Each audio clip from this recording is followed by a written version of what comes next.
नमस्कार बच्चों, कैसे हैं। आशा रखता हूँ कि आप लोग स्वस्थ होंगे। तो आज हम लोग वाष्पन के बारे में पढ़ेंगे। तो जैसे कि एक बीकर लेना है, उसमें थोड़ा जल लेना है, उसमें 2 चम्मच नमक डालिए आप और उसे अच्छी तरह से हिलाइए। ठीक है। तो क्या आप इस क्रियाकलाप में जो भी देखेंगे कि जल के रंग में कोई परिवर्तन होता है क्या। अब आप हिलाइए। उसके बाद क्या आप बीकर में कोई नमक देखते हैं। नमक के जल से भरे बीकर को गर्म कीजिए। जल को उबालकर उड़ने दीजिए। बीकर में क्या बचता है अब आप देखिए गर्म करके। ठीक है। नमक युक्त जो है, बोला नहीं। तो आप देखते हैं इस क्रियाकलाप में कि हमने एक मिश्रण से जल तथा नमक को पृथक किया। किसको? मिश्रण से नमक और जल को। ठीक है। ऐसी क्रिया को ही हम वाष्पन की क्रिया कहते हैं। अर्थात जल को, किसको? जल को उसके वाष्प में परिवर्तन करने की प्रक्रिया वाष्पन कहलाती है। जहाँ पर जल होता है, वाष्पन की क्रिया वहाँ निरंतर होती रहती है। आपने देखा होगा कि जो समुद्र है ना, वहाँ पे नमक कहाँ से आता है? तो समुद्र में जो समुद्र का जल है, तो समुद्र के जल में अत्यधिक मात्रा में लवण मिश्रित होते हैं और इन्हीं लवणों से एक लवण साधारण नमक भी बनता है। जब समुद्र के जल को बड़े बड़े उथले गड्ढों में भर देते हैं और छोड़ देते हैं तो सूर्य की जो प्रकाश की गर्मी है उससे जल गर्म होता है। वाष्पन धीरे धीरे वाष्प में बदलने लगता है। कुछ समय बाद सारा जल वाष्पित हो जाता है और ठोस लवण नीचे बच जाते हैं। उसके बाद इन लवणों को मिश्रण के शोधन करके साधारण नमक में बदल दिया जाता है। इस तरह से हमें नमक मिल जाता है। ये आप देख रहे हैं यहाँ पे, ये समुद्र के जलों में से क्यारी बनाते हैं। इसी में पानी आता है, इकट्ठा होता है। अब जब पानी सूख जाता है तो इसका जो है नमक के रूप में करते हैं, यानी हम उसको। अब पृथक्करण की एक से अधिक विधियों का उपयोग। तो पृथक्करण की बहुत सारी विधियों में से है ना, प्रायः जो है हमने पदार्थों को पृथक करने की कुछ विधियों के बारे में अध्ययन किया है।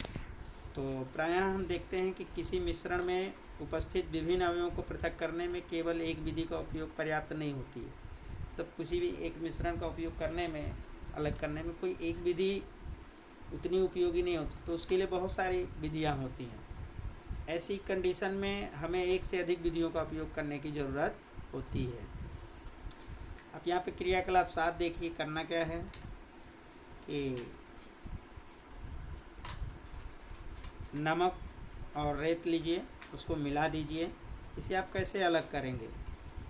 हमने पहले भी देखा कि हम हस्त चयन विधि के द्वारा पृथक्करण का व्यवहारिक उपयोग नहीं कर पाए। तो इस मिश्रण में बीकर में रखिए और इसमें से कुछ जल मिलाइए। इसके बाद बीकर को कुछ समय के लिए एक और रख दीजिए। तो क्या आप देखते हैं कि रेत बीकर की तली में बैठ जाती है? तो ऐसी विधि निस्तारण विधि कहलाती है। निस्यंदन द्वारा पृथक कर सकते हैं।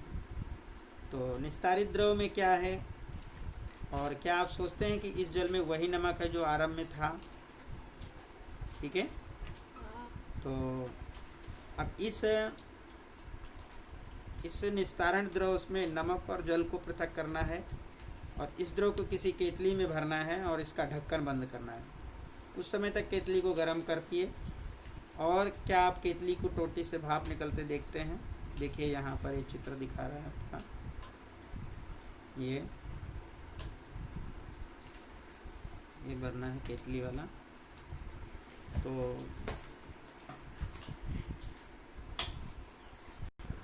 तो एक धातु की प्लेट लीजिए और जिस पर कुछ बर्फ़ रख दीजिए प्लेट को केतली की टोटी के ठीक ऊपर पकड़िए, जैसा चित्र में दिखाया गया है। आप क्या देखते हैं, केतली के सारे जल भाप में बदलने की क्रिया शुरू हो जाती है। जब भाप बर्फ से ठंडी की गई प्लेट के संपर्क में आती है, तब वो संघनित होकर द्रव के रूप में बन जाती है, मतलब जल में बदल जाती है।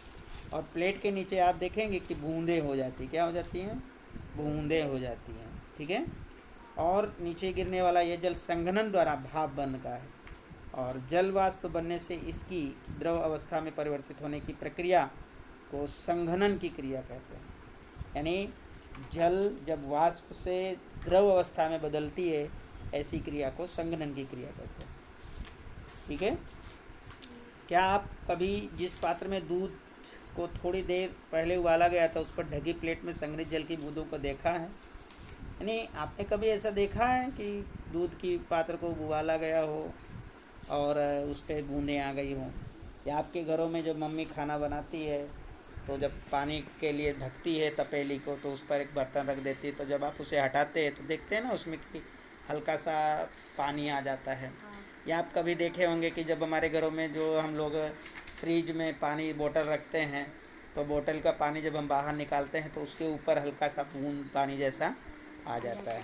तो यही है संघनन की क्रिया द्वारा। तो ये सारा जो जल है वाष्पित हो जाता है और फिर केतली के पीछे छूट जाता है। यानी हमने मिश्रण से नमक, रेत, जल को निस्तारण, निस्यंदन, वाष्पन और संघनन विधियों द्वारा प्रयोग करते हुए सफलतापूर्वक अलग किया। आपने देखा कि पहले रेत को नमक की पुनः प्राप्ति की समस्या थी, उससे नमक के संपूर्ण पैकेट को रेत की थोड़ी मात्रा में मिलाया जाता था। फिर उसने क्रियाकलाप 7 में सुझाई गई विधि द्वारा नमक को पुनः प्राप्त करने का प्रयास किया, परंतु उसने ये पाया कि वो तो लिए गए नमक को थोड़े भाग की ही पुनः प्राप्ति में पाई जाती है। यानी इसमें त्रुटि कहाँ हो गई होगी, ठीक है। तो क्या जल किसी पदार्थ की कितनी भी मात्रा को घोल सकता है? तो इसे अध्याय 4 में हमने पाया था कि जो पदार्थ है वो कई जल में घुलकर विलयन बनाते हैं, तब उन पदार्थों को जल का विलय कहते हैं। यदि हम जल की मात्रा को निश्चित रखकर उस पदार्थ की, तो आप देखेंगे कि यदि हम जल की मात्रा निश्चित रखकर उस पदार्थ की मात्रा निरंतर बढ़ाएं तो क्या होगा, है ना। तो क्रियाकलाप 8 देखिए। इस कार्य को करने के लिए आपने एक बीकर लिया, गिलास लिया, चम्मच, नमक, जल की आवश्यकता होगी आपको। आधा कप जल बीकर में डाल दीजिए, 1 चम्मच नमक उसमें डालिए, तब बिलोड़िए, मतलब उसको मथिए। बिलोना मतलब मथना, उसमें हिलाइए जब तक ये पूरी तरह से ना घुल जाए, तब तक उसे मिलाते रहिए। अब फिर आप क्या देखेंगे कि 1 चम्मच नमक लीजिए फिर से, और पहली भाग फिर से बिलोड़िए। इसी प्रकार 1 चम्मच करके नमक फिर से मिलाते जाइए। तो कुछ चम्मच भर नमक मिलाने के बाद क्या आप देख पाते हैं कि कुछ अविलेय नमक बच जाता है और बीकर की तली में नीचे बैठ जाता है। यदि हाँ है तो इसका अर्थ हुआ कि जब अब इस जल में अधिक नमक नहीं घुल सकता है, तो ये विलयन जो है संतृप्त विलयन कहलाता है। यानी ऐसे विलयन को हम संतृप्त विलयन कहते हैं। यहाँ पर संकेत ये है जो बताता है कि उस संभवतः क्या गलत हुआ है। जब पहली रेत में, ठीक है, जब पहली रेत में अधिक मात्रा में मिले नमक की पुनः प्राप्ति का प्रयास किया गया था, तो कदाचित नमक की मात्रा संतृप्त विलयन बनाने के लिए आवश्यक मात्रा से बहुत अधिक थी। तो आप देखेंगे कि अविलेय नमक रेत के साथ मिला रह गया, जिससे पुनः प्राप्त नहीं किया जा सका उसे, और वो अधिक मात्रा में जल उपयोग करके अपनी समस्या हल कर सकता है। मान लीजिए कि उसके पास मिश्रण में सारे नमक को घोल मिलाने के लिए पर्याप्त मात्रा में जल नहीं हो, है ना। मान लीजिए आपके पास जल मिलाने का मिश्रण ना हो, या किसी अन्य उपाय द्वारा जल उसी मात्रा में संतृप्त विलयन बनाने से पूर्व पहले से अधिक नमक घोला जा सकता हो, तो हम पहले की सहायता से प्रयास करेंगे। क्रियाकलाप, बीकर में कुछ जल लेना है, तो उसमें तब तक नमक मिलाना है जब तक उसमें और नमक ना घुल जाए। इस प्रकार हमें नमक का जल संतृप्त विलयन द्वारा प्राप्त हुआ है। अब संतृप्त विलयन में जो कम मात्रा में नमक है, यानी कम मात्रा में नमक है, उसे मिलाइए, उसे गर्म कीजिए।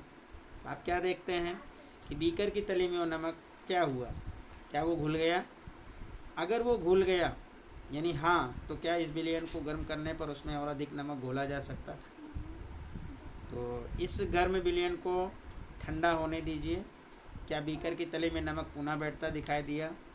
तो इस क्रियाकलाप का सुझाता है कि गर्म करने पर नमक की अधिक मात्रा घोली जा सकती है। मतलब ये जो हम क्रियाकलाप करेंगे, इससे हमें ये पता चलता है कि जितना हम गर्म करते जाएंगे नमक को, उसमें वो घुलता जाएगा। लेकिन अगर हम पानी में डालते जाएंगे, नमक को पानी में डालते जाएंगे, तो ऐसा नहीं होगा। लेकिन जब तक हम उसको गर्म करते जाएंगे तो वो उसमें घुलता चला जाएगा। यानी हम पानी के घोल से हम नमक को नहीं सुखा सकते हैं या उसका वाष्पन नहीं कर सकते, लेकिन गर्म किए हुए पानी में अगर नमक डालते जाएंगे तो नमक ख़त्म होता चला जाएगा और वो वाष्प स्वरूप में बनेगा। मतलब ये ऐसा कह रहा है, समझ रहे हैं? तो जल में विभिन्न अम्लीय पदार्थों की समान मात्रा घुलती है, तो इसका हमें पता लगाना है। तो इसके लिए क्रियाकलाप 10 लेना है। 2 गिलास लेना है और प्रत्येक में आधा कप पानी भरना है। 1 गिलास में 1 चम्मच नमक मिलाना है। तो अब क्या करना है कि पदार्थ, जल में घुलने वाले पदार्थ लेना है, नमक लेना है। अब इसे तब तक भिगोना है जब तक कि वो घुल ना जाए। 1 चम्मच नमक की मात्रा विलयन संतृप्त होने पर डालते रहिए। नमक के चम्मचों की संख्या जो घोली गई है 5.2 में दी गई है। ठीक है, यहाँ पे दिया गया है 5.2 में। अब इस क्रियाकलाप के द्वारा आप देखते हैं कि इस क्रियाकलाप में चीनी से दोहराइए। आप इसको जल में मिले अन्य पदार्थों से भी दोहरा सकते हैं। 5.2 में जो जानकारी है आप देखेंगे उसमें क्या आप मिलते हैं, यानी आपको क्या मिलता है, क्या जानकारी प्राप्त करते हैं। क्या आपने पाया कि जल विभिन्न पदार्थों की भिन्न भिन्न मात्रा को घोलता है? यानी आपने इससे क्या सीखा कि जो जल है वो अलग अलग पदार्थ होते हैं, उनकी अलग अलग मात्रा को घोल लेता है। ठीक है, हमने पदार्थों के पृथक्करण की कुछ विधियों के विषय में चर्चा की थी पीछे हमने। इसी अध्याय में प्रस्तुत पृथक्करण की विधियों का उपयोग विज्ञान प्रयोगशाला में भी किया जाता है। यानी विज्ञान के प्रयोगशाला में भी इसी विधि का उपयोग किया जाता है।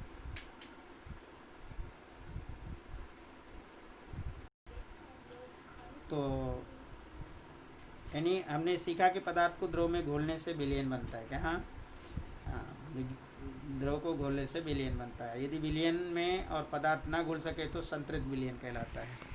मतलब संतृप्त विलयन यह होता है जो पदार्थ द्रव में ना घुल सके, तो वो संतृप्त विलयन होता है। जैसे आपने देखा ठंडा पानी लेने के बाद उसमें नमक मिलाते गए और अंत में उसमें नमक यानी पानी ख़त्म हो गया, नमक घुला नहीं, तो वो संतृप्त विलयन कहलाया। अब हमारा जो पाठ है उसमें कुछ शब्द हैं, जैसे मंथन करना, मंथन यानी मथना, भिगोना, संघनन, निस्तरण, वाष्पन, निस्यंदन, हस्तचयन, संतृप्त विलयन, अवसादन, चालन, विलयन, थ्रेशिंग और निष्पादन, ये हैं। अब यहाँ पर देखिए सारांश देखिए।